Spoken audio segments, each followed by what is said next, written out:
Hello and welcome back to another episode of Power Rangers Lore. Today we're going to talk about a character that is not very well known, but is in the comic books and could make an impact later on, and I think it already has in many levels.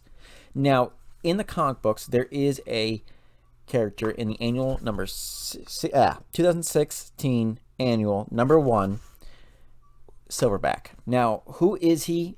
Where did he come from? And why did I say he has more implications going on there? Well, that's pretty simple. He is the brother of none other than Goldar, and more ambitious and power-hungry than Goldar in many levels.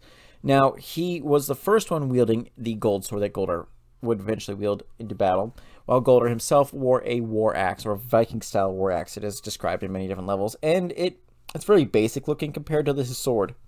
Now, Silverback is their greatest fighter and his personal brother. Now, he was the general that led, essentially, the conquest of many different planets for Lord Zedd, and was kind of upset that Lord Zedd wasn't attacking Eltar already.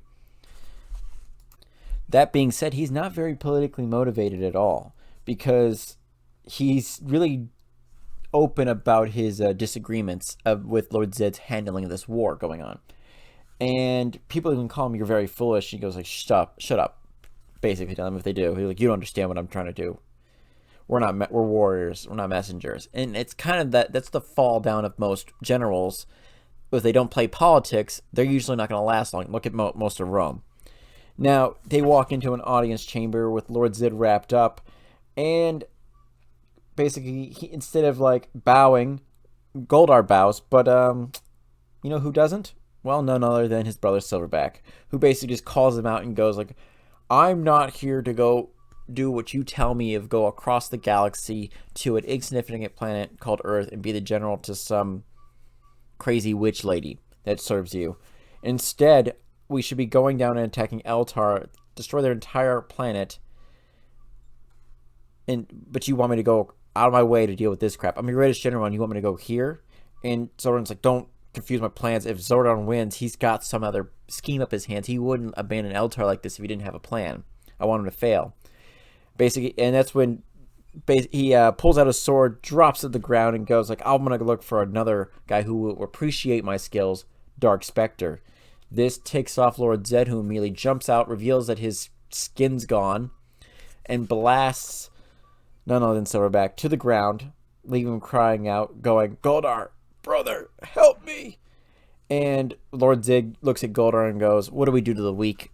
And his brother had a speech earlier that says, "The strong live, the weak die. We are ruled by only the strong. We cannot let the weak live." So he picks up his old brother's sword and goes, "We destroy them, master," and kills his own brother with a gruesome slash. Now, in place of his brother, Goldar would go to Rita and help him fight against Zordon, and that'd be it. Now, that is Silverback. Now, we do know of another Silverback, and that is Sergeant Silverback from the SPD Rangers. Also a gorilla, but he doesn't have any wings. If you look very carefully, they're pretty similar in appearance, I would have to say. Could they be related? Could they be that is the TV universe version, that he never went to the dark side, or maybe he's a ancestor who took the name of Silverback as time went on? We don't know, but hey, what do you guys think? Now, that is the end of this week's episode of Power Rangers Lore. Thank you very much. Have a good one, and may the power protect you always.